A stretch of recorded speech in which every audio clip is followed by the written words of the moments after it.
नमस्कार मंडळी, तेजस व्हॉइसमध्ये आपल्या सर्वांचं स्वागत। सर्व मूलनिवासी सवर्णांना दिवाळीच्या हार्दिक शुभेच्छा आणि भारतातील लोकांना देखील दिवाळीच्या हार्दिक शुभेच्छा।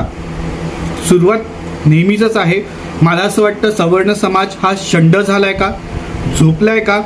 कायदे कानून आणि दुसरीकडे राजकारणी लोक जे तंगड्या तोडायचं काम करतात सवर्णांची, मग कधी हिंदू धर्माची बेअब्रू, कधी मनुस्मृतीची बेअब्रू, कधी सवर्ण पुरुषांना टार्गेट, आणि या सगळ्याचं मुख्य केंद्र असतं मूलनिवासी सवर्ण समाजातल्या मुली महिला।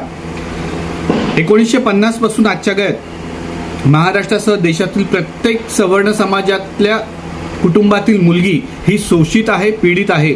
त्यांच्यावर जबरदस्ती केली जाते।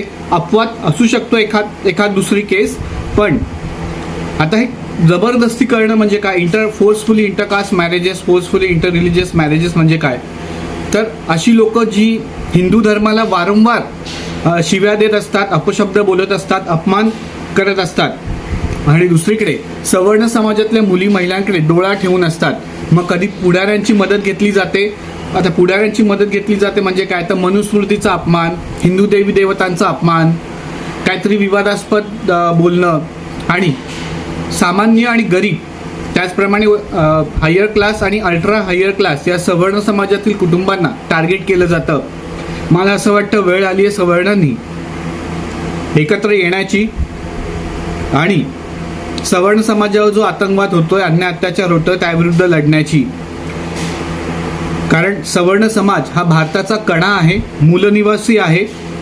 भारताचं स्वातंत्र्य काय कुठलाच कालखंड सवर्णांशिवाय अधुरा आहे, तो पूर्ण होऊ शकत नाही। पण